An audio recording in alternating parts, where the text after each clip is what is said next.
अगर स्पर्म नील हो तो क्या पुरुष पति बन सकते हैं? पुरुषों में इस बात की काफी चिंता बनी रहती है कि उसके स्पर्म काउंट में काफी जो है पैरामीटर्स काफी दिक्कत है, वो पिता नहीं बन सकते। लेकिन बिल्कुल ऐसी बातें नहीं है। और आज इसी टॉपिक पर हम बात करेंगे कि क्या अगर स्पर्म नील हो उसका तो क्या वो पिता बन सकते हैं और कौन से प्रोसेस से वो पिता बन सकते हैं। मैं डॉक्टर रेणु प्रसाद, डायरेक्टर आस्था लोक हॉस्पिटल आस्था। आज की टेक्नोलॉजी काफी एडवांस हो चुकी है और हमारे पास नए नए टेक्नोलॉजी जो है हम उसे अपने उपयोग में ला रहे हैं। आज अगर किसी भी पुरुष में स्पर्म काउंट अगर नील देखा जाता है तो सबसे पहले हम उन कारणों का पता करते हैं कि ये जो नील स्पर्म है उसके कारण क्या है। उसका कारण काफी ज्यादा है।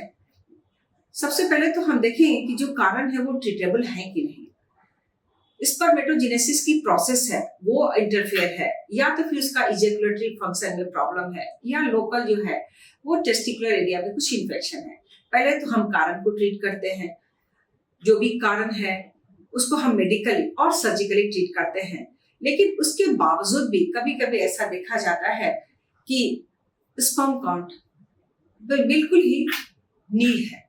तब हमारे पास आती है एक टेक्नोलॉजी जिसे ICSI बोलते हैं, इंट्रासाइटोप्लाज्मिक स्पर्म इंजेक्शन। तो इसमें एक प्रोसेस में हम लोग क्या करते हैं कि एक नीडल के सहारे हम स्पर्म को उसके जो सेमिनिफेरस ट्यूब्यूल है उस ट्यूब्यूल को हम लोग इजैकुलेटरी डक्ट से हम लोग ऑपरेशन के सहारे बाहर निकालते हैं और फिर हम उसमें से जो स्पर्म जो इफेक्टिव होता है, मोटाइल होता है, उसकी क्वालिटी काफी अच्छी होती है, उसको हम IVF के टेक्नोलॉजी के द्वारा हम स्पर्म में इंजेक्ट करते हैं और उसे हम गुड क्वालिटी का फ्रूटफुल एक एम्ब्रियो बनाते हैं और फिर अब उसे हम एम्ब्रियो ट्रांसफर करते हैं उनकी जो पत्नी है उन महिलाओं में। तो हम बात करेंगे कि नील स्पर्म में भी पुरुष पति बन सकते हैं through the method of ICSI।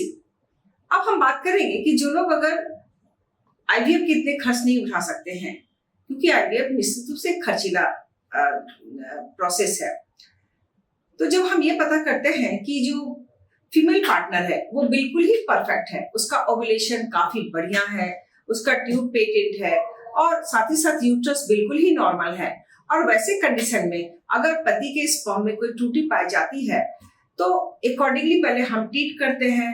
कुछ मेडिसिन मार्केट में अवेलेबल है, मेडिसिन हम 3 से 6 महीने तक देते हैं और उसके बाद फिर टेस्ट कराते हैं। अगर उसमें जो काउंट अगर बढ़ती है तो उसके बाद हम उसे IUI का प्रोसेस में लेते हैं। स्पर्म को हम सेंट्रीफ्यूज करके गुड क्वालिटी ऑफ स्पर्म जो है हम सेपरेट करते हैं और उसको हम थ्रू IUI कैनुला हम उसे यूट्रस में इंजेक्ट करते हैं after full preparation of the female. महिलाओं को पूरी तरह हम जो है अंडे बनने की दवा दे करके और बाकी चीज को ट्रीट करते हुए हम IUI करके करते हैं। लेकिन अगर दवाई देने के बावजूद भी, सर्जिकल इंटरवेंशन के बावजूद भी अगर स्पर्म काउंट में कोई चेंजेस नहीं आते हैं तब हमारे पास एक दूसरा प्रोसेस आता है।